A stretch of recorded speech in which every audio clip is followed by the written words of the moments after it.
Good morning साथियों, welcome है सभी को। और आप सभी को मैं संतोष कुमार सोनी मिशन मंजिल की परिवार की ओर से वेलकम करता हूं, स्वागत करता हूं। और कहता है, जिसमें उबाल हो ऐसा खून चाहिए, जिसमें उबाल हो ऐसा खून चाहिए, जीत के लिए ऐसा जुनून चाहिए, जीत के लिए ऐसा जुनून चाहिए। ये आसमान भी आएगा जमी पे, ये आसमान भी आएगा जमी पे, बस इरादों में ऐसी गुण चाहिए। तो चलिए साथियों, कल हमने पढ़ाया था हिस्ट्री। उसमें से नॉर्थ इंडियन डायनेस्टी चल रहा था। नॉर्थ इंडियन डायनेस्टी मतलब उत्तर भारतीय राजवंश, उत्तर भारतीय राजवंश। और उत्तर भारतीय राजवंश में क्या था कि हम पढ़ाए थे, देखिए क्या था। उत्तर भारतीय राजवंश, उत्तर भारतीय राजवंश, ठीक है। इस ये हिस्ट्री का प्री मेडिएवल इंडिया का, प्री मेडिएवल इंडिया का चैप्टर था, प्री मेडिएवल इंडिया। इसको हम लोग बोलते हैं पूर्व मध्यकालीन भारत, पूर्व मध्यकालीन भारत, पूर्व मध्यकालीन भारत। और ये पूर्व मध्यकालीन भारत जो है वो स्टार्ट होगा कब से, तो 712 से लेकर 1200 ईस्वी तक, ठीक है, 1200 ईस्वी तक, ठीक है।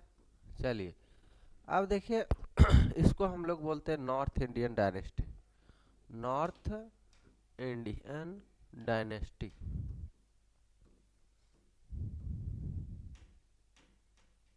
North Indian dynasty. अब देखिए क्या हम बताए थे, हम बताए थे प्रतिहार के बारे में, प्रतिहार। लास्ट टॉपिक्स में यही था, प्रतिहार रूलर, प्रतिहार डायनेस्टी।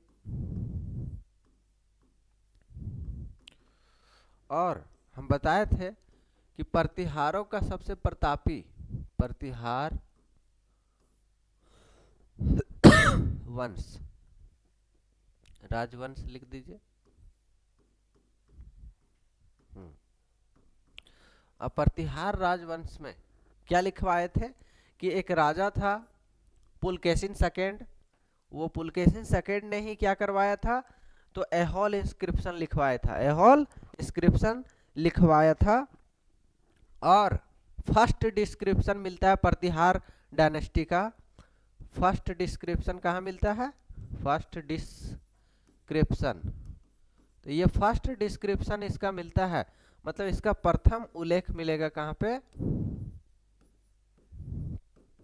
इसका प्रथम उल्लेख मिलता है एहोल इंस्क्रिप्शन में, एहोल इंस्क्रिप्शन में।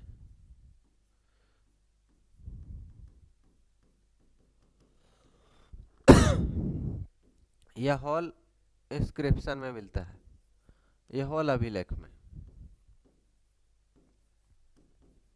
यह हॉल अभिलेख।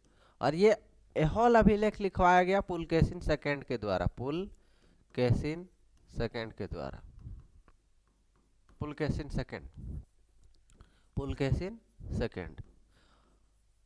और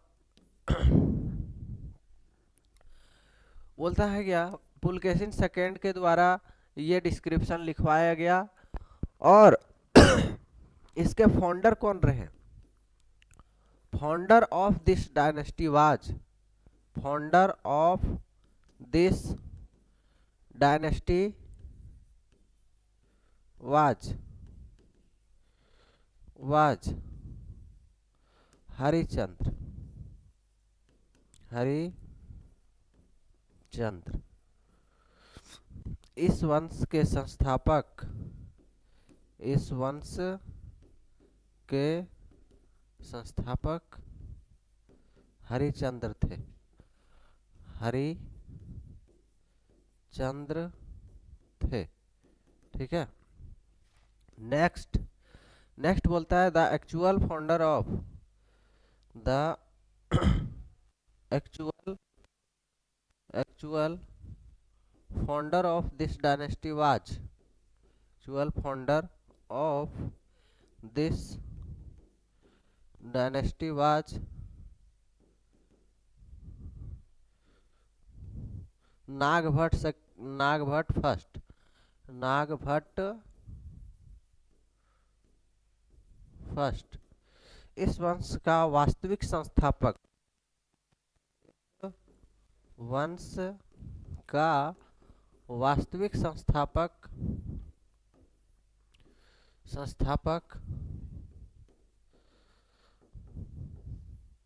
Nagabhata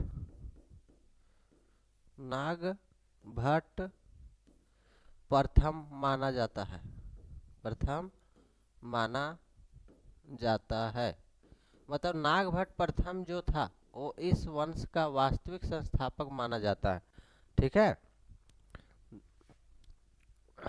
first great ruler, first great ruler of this dynasty was Vatsaraja जो था इस वंश का सबसे महान शासक कौन था? तो महान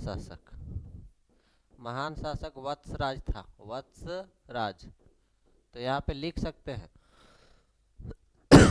इस वंश का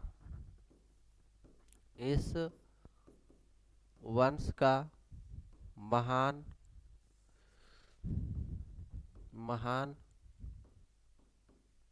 शासक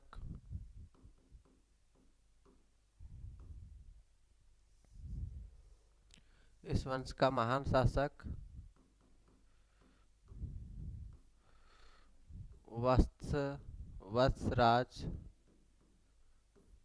वत्सराज था। वत्सराज का बेटा भी था, वत्सराज का बेटा था नागभट्ट।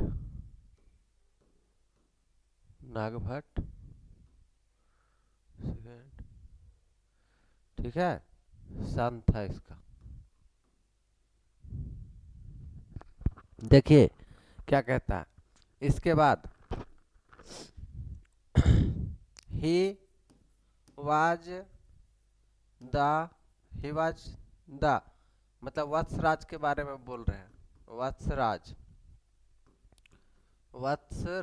वत्सराज जो था, he was the first Pratihara ruler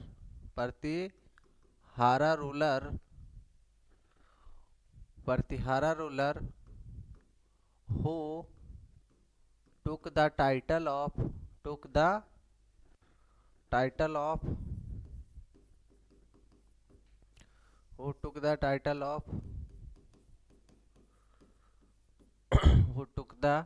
title of सम्राट। यह प्रथम प्रतिहार शासक था जिसने पहली बार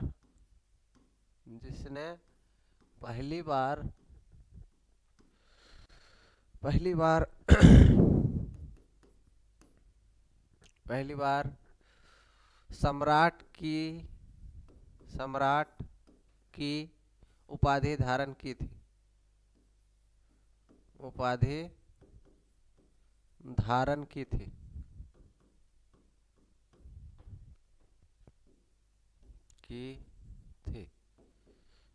है ना। ये पहले व्यक्ति थे जिन्होंने सम्राट की उपाधि धारण की थी। ठीक है, हाँ लिखेंगे the greatest ruler of this dynasty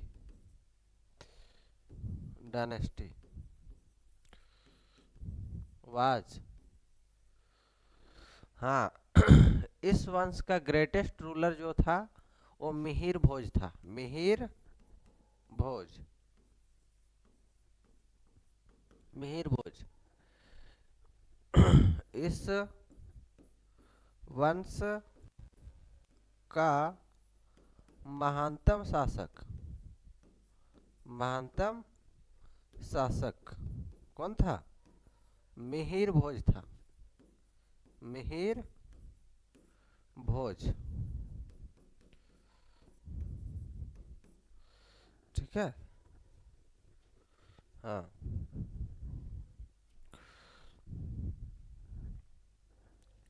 अब देखिए यहाँ पे क्या है।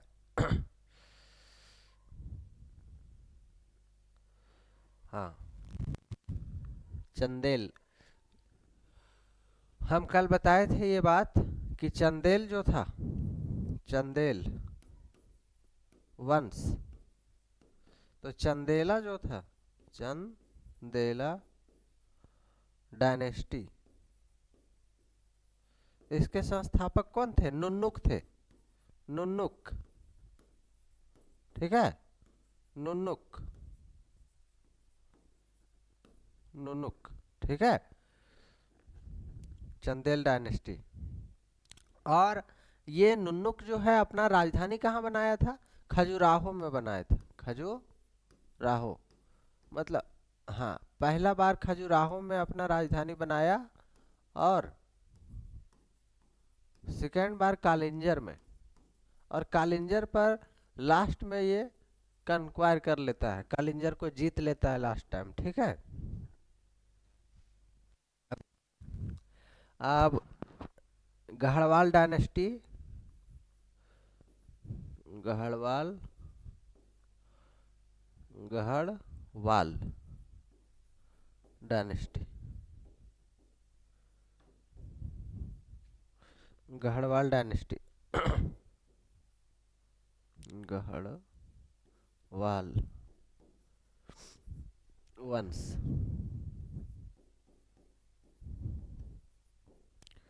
अब देखिए the founder of, the founder of, founder of Garhwal dynasty, Garhwal dynasty was Garhwal dynasty, तो चंद्रदेव, चंद्रदेव, चंद्रदेव थे, चंद्रदेव। और चंद्रदेव के बारे में ही हम बोल रहे हैं कि यही वो व्यक्ति थे जिन्होंने जिन्होंने महाराजा धीराज की उपाधि धारण की थी। ठीक है, who took the title of, Chandradev के बारे में, Chandradev,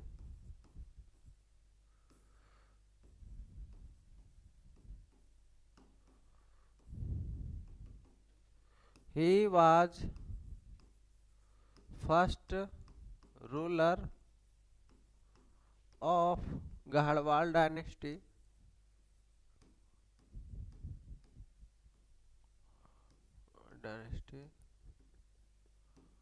who took the, who took the,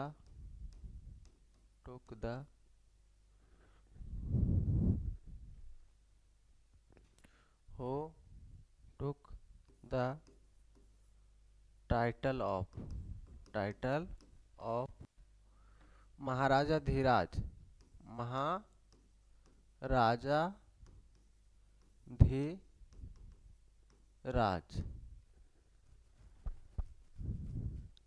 यह प्रथम व्यक्ति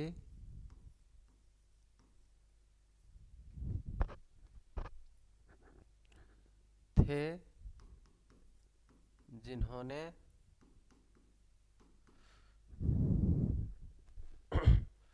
जिन्होंने महाराजा धीराज की उपाधि धारण की थी। ठीक है।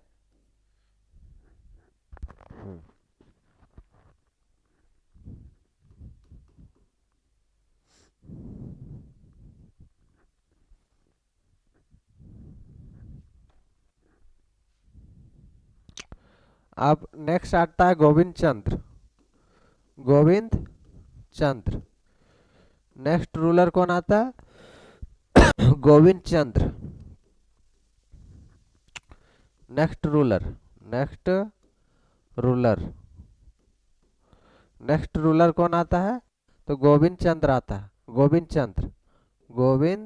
चंद्र। और ये गोविंद चंद्र जो है who took the title of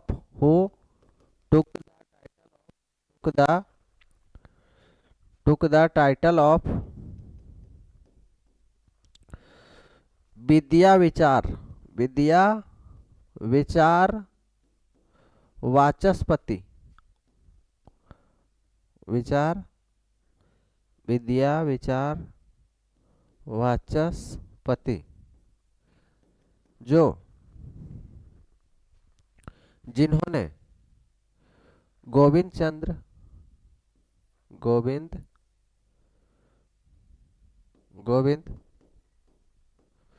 चंद्र ने विद्या विचार वाचस्पति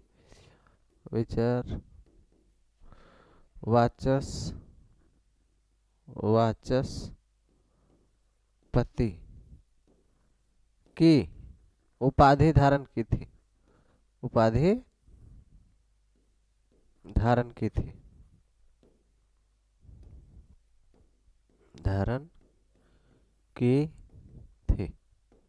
ठीक है। अब यहाँ पे last ruler of this dynasty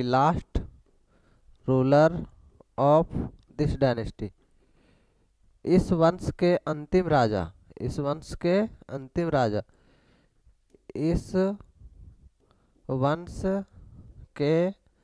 अंतिम शासक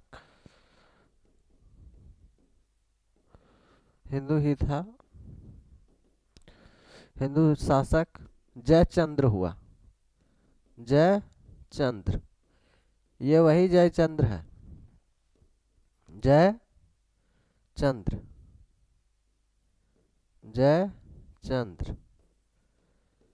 ठीक है। जिन्होंने पृथ्वीराज चौहान को जो है धोखा दिया और मोहम्मद गौरी का साथ दिया था। ठीक है। जयचंद्र देखिए जयचंद्र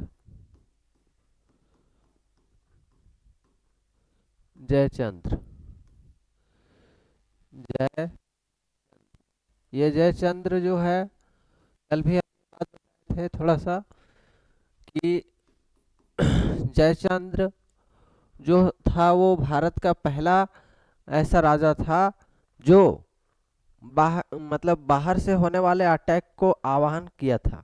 ठीक है। मतलब मुस्लिम रूलर जो था मोहम्मद गौरी उसको आने का न्योता दिया था। तो इसके पीछे एक कारण भी था कि वो कारण क्या था? कल हमने बताया था कि जयचंद्र की एक पुत्री थी जिसका नाम था संयोगिता और वो संयोगिता जो है विवाह की योग थी। तो उसका स्वयंवर जो है वो स्वयंवर का आयोजन किया गया था और उस स्वयंवर में भारत के सभी बड़े राजाओं को आमंत्रित किया गया, लेकिन पृथ्वीराज चौहान जी को आमंत्रित नहीं किया गया। इससे बहुत ज़्यादा पृथ्वीराज चौहान को आघात हुआ, बहुत ज़्यादा अपमानित महसूस करना पड़ा। और पृथ्वीराज चौहान और संयोगिता आपस में प्यार करते थे, तो इसमें से भरे स्वयंवर में जाकर पृथ्वीराज चौहान जी ने ही संयोजिता को अगवा कर लिया था और विवाह कर लिया था। तो जयचंद्र को बहुत ज़्यादा अपमान झेलना पड़ा, और यही कारण था कि पृथ्वीराज चौहान और जयचंद्र के बीच में आपसी रंजिश थी, और इसी का बदला लेने के लिए मोहम्मद गौरी का साथ दिया था जयचंद्र ने। तो चलिए जानते हैं Jayachandra Jayachandra was Jayachandra was first Hindu ruler who helped Muhammad Ghauri Muhammad Ghauri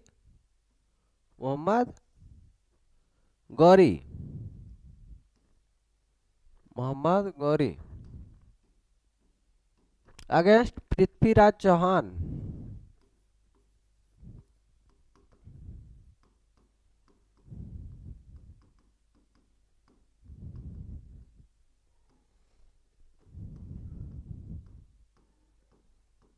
हाँ, in the first battle of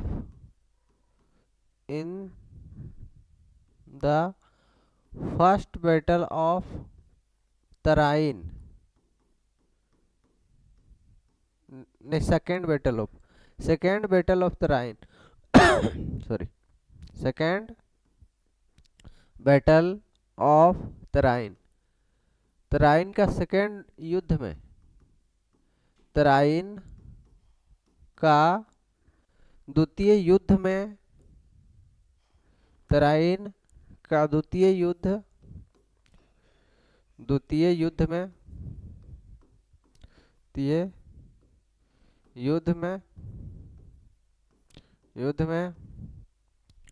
Jayachandra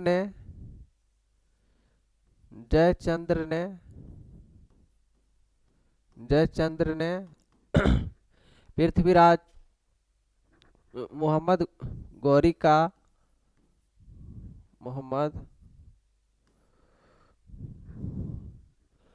द्वितीय युद्ध में जयचंद ने मोहम्मद गौरी का साथ दिया, क्योंकि वह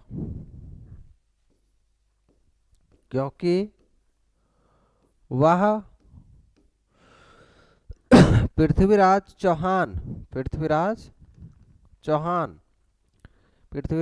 चौहान का खिलाफ था। पृथ्वीराज चौहान से क्या था, वो खफा था, इस कारण से वो आवाहन किया था। ठीक, नेक्स्ट। तो हम तो बताए थे कि फर्स्ट बैटल ऑफ तराइन जो है किसके किसके बीच हुआ, तो पहला बैटल ऑफ तराइन जो है, त्रावडी जो कहलाता है, हरियाणा का एक जगह है त्रावडी, वही तराइन कहलाता। पृथ्वीराज चौहान, और ये तो 1191 ईस्वी में हुआ था। 1191 ईस्वी में पहला first battle of Tarain Prithviraj Chauhan के बीच में और मोहम्मद गौरी के बीच में। लेकिन फर्स्ट वाला मोहम्मद गौरी हार जाता है। ये मोहम्मद गौरी वही है जो मूलराज सेकंड से हार जाता है माउंट आबू में जाके, और उसकी माँ बोलती है कि इसे माफ कर दो, इस कारण से माफ कर देता है, लेकिन इसका आदत नहीं छूटता, ये बार बार माफी मांग लेता है। ठीक है, पृथ्वीराज चौहान जो है इसको 16 टाइम्स ऐसा माना जाता है कि वहां से वो जब सोमनाथ मंदिर के लिए गया था, तो सोमनाथ मंदिर लूटते समय वो जब वहां से भागा तो उस समय रास्ते में उसको मूलराज सेकंड घेर लेता है, जो अनहिलवाड़ा का राजा था। और इसको माउंट आबू, जो राजस्थान का जगह पड़ता है, वहां पे घेर लेता है पूरी तरीके से। और जब ये वहां पे हार जाता है तो वहां से माफी मांग लेता है और वहां से निकल लेता है। लेकिन अब वो साउथ की ओर कभी भी ऐसा नहीं सोचा था कि हम अटैक करेंगे, क्योंकि वो जानता था कि जब तक मूलराज सेकंड है तब तक हम यहाँ पे अटैक नहीं कर सकते हैं। तो ये बार बार राजस्थान वाले इलाके में अटैक करता था, दिल्ली वाले जगहों पे अटैक करने का इसका हमेशा मनसा रहता था। और पृथ्वीराज चौहान जो है बार बार इसको माफ कर देता था। और ऐसा माना जाता है कि ये बहुत बार हुआ और पृथ्वीराज चौहान जो है से हारने के बाद माफी मांग लेता था और पृथ्वीराज चौहान इसको माफ कर देता था। ठीक है। लेकिन इस बार क्या हुआ कि जब 1191 ईस्वी में पृथ्वीराज चौहान और मोहम्मद गौरी के बीच में युद्ध हुआ, पृथ्वीराज चौहान जी जीत जाते हैं और ये हार जाते हैं। लेकिन इसमें से पृथ्वीराज चौहान के जो सेनापति थे वो अस्कंद थे। अस्कंद, अस्कंद, ये अस्कंद है। और दूसरा होता है 1192 में जो पृथ्वीराज चौहान, तराइन का दूसरा युद्ध, second battle of Tarain, second battle of Tarain.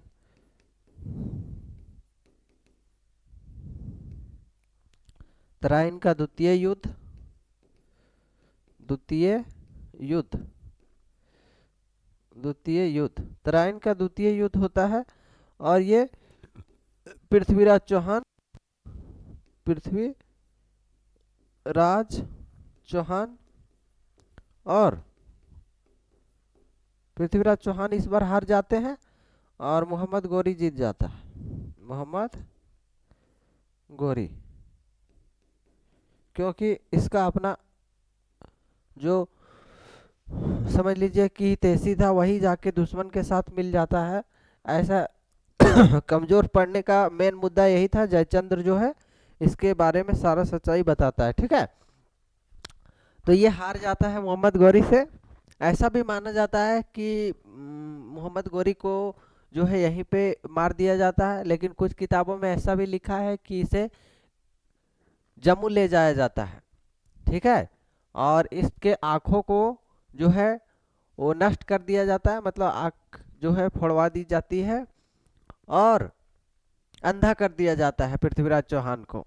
लेकिन चंद्रबरदई ने अपने जो पृथ्वीराज चौहान की किताब लिखी है, पृथ्वीराज रासो में लिखा है इन्होंने कि कि जब जम्मू कश्मीर ले जाया जाता है तो वहाँ पे एक आयोजन होता है, खेल का आयोजन होता है, जिसमें से अंधे जो है वो बिना देखे तीर चलाने का जो सिस्टम था उस तरह का ऐसा खेल का आयोजन किया जाता है। तो ऐसा बोलते हैं चंद्रबरदई कि मेरा दोस्त जो है पृथ्वीराज चौहान वो शब्द भेदी बाण चलाना जानता है और वो शब्द भेदी बाण से किसी को भी वो अटैक करके मार सकता है। तो ऐसा ये नमूना देखना चाहते थे मोहम्मद गौरी भी। तो मोहम्मद गौरी बोला कि ठीक है लेकर आइए। तो जब वहाँ पे लेकर आते हैं तो बोलते हैं 4 गज 24, 4 गज 24 अंगुल अष्ट परमान, ता ऊपर सुल्तान है चूक मत चौहान। तो इसमें से क्या है कि चंद्रबरदई जी बोल रहे हैं कि कुछ ही दूरी पर जो है मोहम्मद गौरी है और इस बार आपको चूकना नहीं है, इस बार आपको चूकना नहीं है। अगर चूके तो हम लोग दोनों का स्थिति खराब हो जाएगा, है ना। तो इस प्रकार से वहाँ पे वो मार देते हैं और ये छाती में जाके लगता है बाण और शब्द भेदी बाण की वजह से मोहम्मद गौरी मर जाते हैं। उसके बाद उनके सैनिक लोग जो है इन दोनों को वहीं पे मार देते हैं। तो दोनों दोस्त वहीं पे मर जाते हैं। ऐसा पृथ्वीराज चौहान के बारे में पृथ्वीराज रासो में लिखा गया है। पृथ्वीराज रासो जो है चंद्रबरदई के द्वारा उसके परम मित्र दरबारी कवि के द्वारा लिखा गया है। लेकिन देखिए और तो इसमें से इसलिए हार जाता है क्योंकि जयचंद्र हेल्प करता है, जयचंद्र हेल्प करता है, Jaichandra help Mohammad Ghori, Mohammad Ghori due to Mohammad Gauri.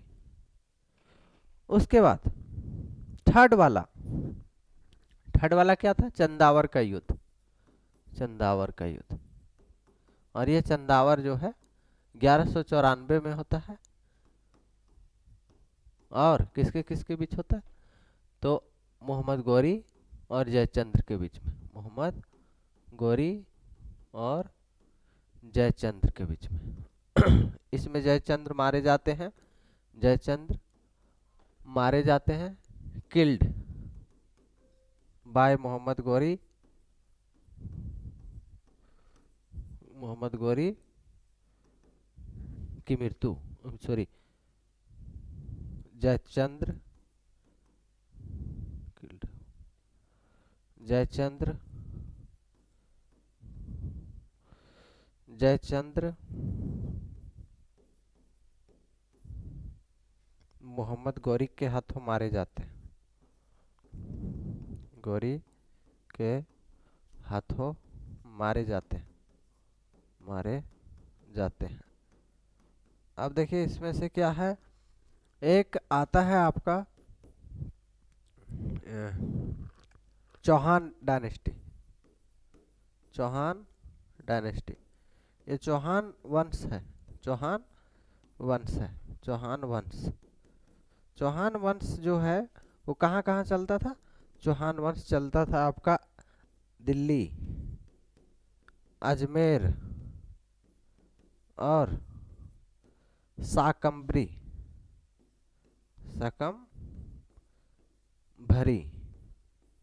Shakambhari में चलता था। ठीक है, मतलब चौहान वंश का जो फाउंडर थे वो वासुदेव थे। कौन थे? वासुदेव, संस्थापक बोला जाता है। The founder of this dynasty was Vasudev, Vasudev थे, वासुदेव।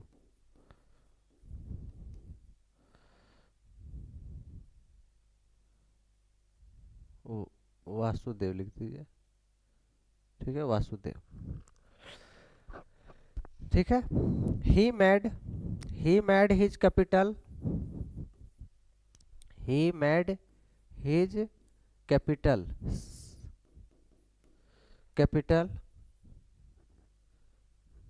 ऐसे लिखिए इसको, he made Shakambhari his capital, Shakambhari, Shakambhari his capital near Ajmer. इसने अजमेर के निकट, इसने अजमेर के निकट, इसने अजमेर के निकट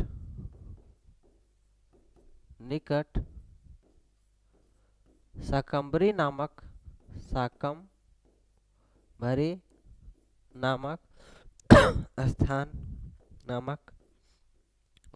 को अपना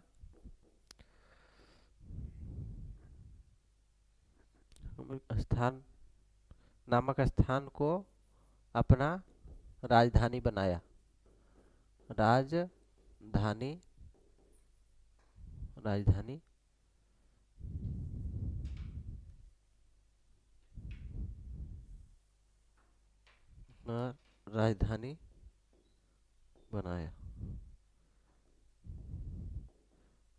बनाया, अपना राजधानी बनाया। ठीक है, राजधानी बनाया। अब देखिए चौहान डायनेस्टी में ही क्या था कि ये चौहान वंश जो था उसमें से मोस्ट फेमस जो शासक था, मोस्ट फेमस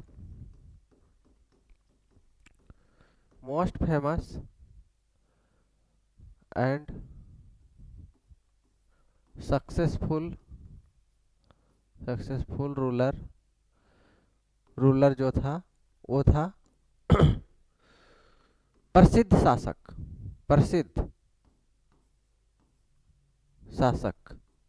प्रसिद्ध शासक था, उसका नाम ही था पृथ्वीराज चौहान।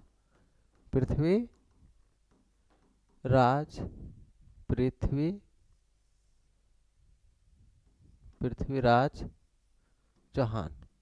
ये चौहान वंश का सबसे प्रतापी राजा था, और ये चौहान जो था वो पृथ्वीराज बेसिकली थर्ड था। ठीक है, इससे पहले दो और आ चुके थे,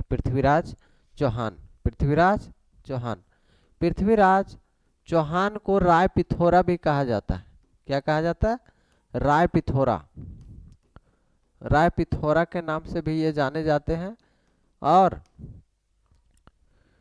पृथ्वीराज चौहान के बारे में इनके कोर्ट पोएट थे, दरबारी कवि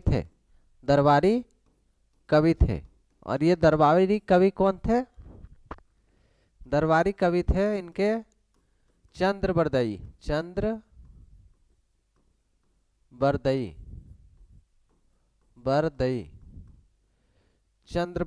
ये इनके परम मित्र भी थे, मतलब इनके दोस्त भी थे चंद्रबरदई के।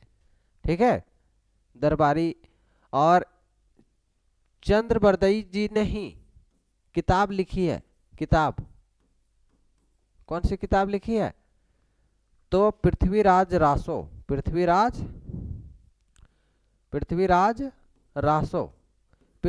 रासो के बारे में किन्होंने ही लिखा? तो चंद्रबरदई जी ने ही लिखा था। ये चंद्रबरदई के द्वारा लिखा गया कविता, मतलब कहानी है या तो बुक है, जिनमें पृथ्वीराज चौहान के जीवन के बारे में वर्णन किया गया है। अब देखिए, हाँ, और पृथ्वीराज चौहान जो है तराइन के पहले युद्ध में जीत जाते हैं स्कंद की मदद से। और पृथ्वीराज चौहान जो है वो सेकेंड बैटल में जयचंद की वजह से 1192 ईस्वी में हार जाते हैं। और हारने के बाद जो जयचंद्र मोहम्मद गौरी को साथ दिया था, वो जयचंद क्या हुआ? मारा गया मोहम्मद गौरी के हाथों से। ठीक है, क्योंकि धोखेबाजी किया था पृथ्वीराज चौहान के साथ, तो वो मोहम्मद गौरी भी जानता था कि ये यदि अपने देश के या तो अपने राज्य के राजाओं के साथ ये ईमानदार नहीं है, तो वो हमारे साथ कैसे ईमानदार हो सकता है? बस यही कारण होगा जिसके कारण से वो मारा गया।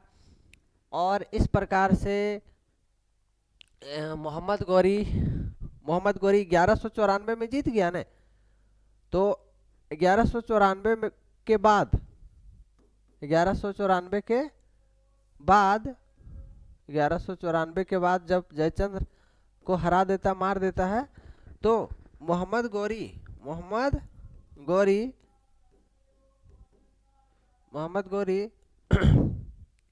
भारत में मुस्लिम रूल का स्थापना करता है।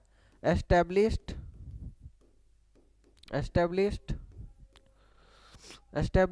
मुस्लिम रूल इन इंडिया। भारत में मोहम्मद गौरी ने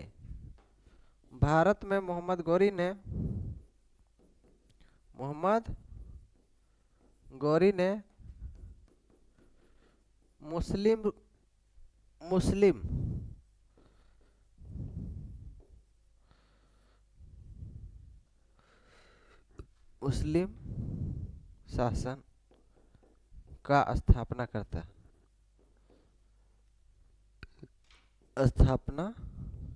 है। और हम बताए थे चंदेला डायनेस्टी के बारे में, नुनुक था राजधानी।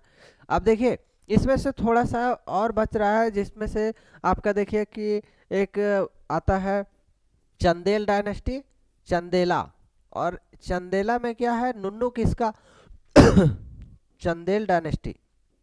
चंदेल डायनेस्टी जो है उसमें से क्या देखने को मिलेगा कि एक राजा है नुन्नुक, वो अपना राजधानी बनाता है कहाँ पे, तो वो अपना राजधानी खजुराहो को बनाता है, उसके बाद वो कालिंजर को बनाता है। इसमें से दो राजा आएंगे, एक अशोकवर्मन जो विष्णु टेम्पल बनाएगा, विष्णु टेम्पल के साथ साथ एक चतुर्भुज टेम्पल आता है, वो चतुर्भुज टेम्पल को भी बनाता है। और अशोकवर्मन के बाद एक आता है धंग, धंग के नाम सुने होंगे, धंग। धंग, ये धंग राजा जो था वो 1008 ईस्वी तक राज करता है 950 से लेकर, ठीक है, यही धंग था। ये दो राजा आते हैं एक आता है नुन्नुक, उसके बाद आता है यशोवर्मन, उसके बाद आता है धंग। यशोवर्मन भी है, यशोवर्मन।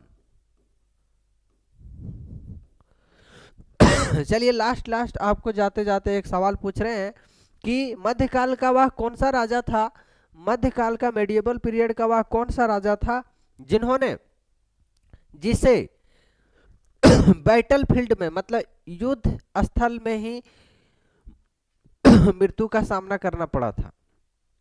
ठीक है, मध्यकाल का वह कौन सा राजा था जिसे युद्ध स्थल में ही मार दिया गया था। तो आप जानते होंगे पानीपत का पहला युद्ध, Panipat, first battle of Panipat, battle of Panipat of Panipat, Panipat का पहला युद्ध, पानीपत का किसके किसके बीच हुआ, पानीपत का पहला युद्ध। तो पहला युद्ध ही जो है वो हुआ था बाबर और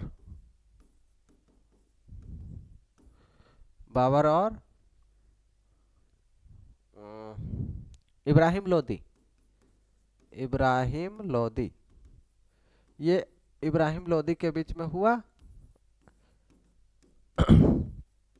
लेकिन इब्राहिम लोदी जो था, बाबर जीत जाता है, बाबर कभी भी हारा नहीं, इब्राहिम लोदी हार जाता है। लेकिन मध्यकाल में ये इब्राहिम लोदी पहला व्यक्ति था जो युद्ध स्थल में मारा गया, युद्ध स्थल में मरने वाला व्यक्ति, युद्ध स्थल में मारा गया। ठीक है, मतलब मध्यकाल का ये ऐसा पहला राजा था जो मध्यकाल में मारा गया, वो भी बैटल फील्ड में। आप जानते होंगे कि बाबर जो है कैनन्स का यूज करता था, कैनन्स, कैनन्स समझते हैं ना, तोप खाना, तोप खाना। और तुगलमा युद्ध नीति, तुगलमा युद्ध नीति का यूज करता था ये। ठीक है, तो ये सब इम्पोर्टेंट बात है। इसके बाद जो है हम लोग दिल्ली सल्तनत चलेंगे, और दिल्ली सल्तनत के बाद हम लोग चलेंगे मुगल में, और मुगल के बाद आपका खत्म हो जाएगा, एक विजयनगर एम्पायर बचेगा, विजयनगर और बहमनी एम्पायर, और उसके बाद खत्म हो जाएगा। एक आता है सूफीजम आता है, सूफीजम, सूफी मत, सूफी मत, सूफी मत हो गया, बहमनी वंश, और एक आता है आपका विजयनगर, विजयनगर। विजयनगर में आप देखे होंगे तेनालीराम के बारे में सुने होंगे, विजयनगर, विजयनगर साम्राज्य, और विजयनगर साम्राज्य में तेनालीराम जो है, जिस प्रकार से अकबर के दरबार में कौन था बीरबल था, अकबर के दरबार में कौन था, बीरबल, उसी प्रकार से विजयनगर साम्राज्य में तेनालीराम था, विजयनगर में तेनालीराम था, तेनालीराम का सीरीज भी आता था। ठीक है, तो ये है कहानी, ये सब भी हम लोग देखेंगे इसी में। उसके बाद मॉडर्न में चलेंगे, मॉडर्न एक लंबा चैप्टर है, इसलिए बाकी नेक्स्ट क्लास में। Thank you so much.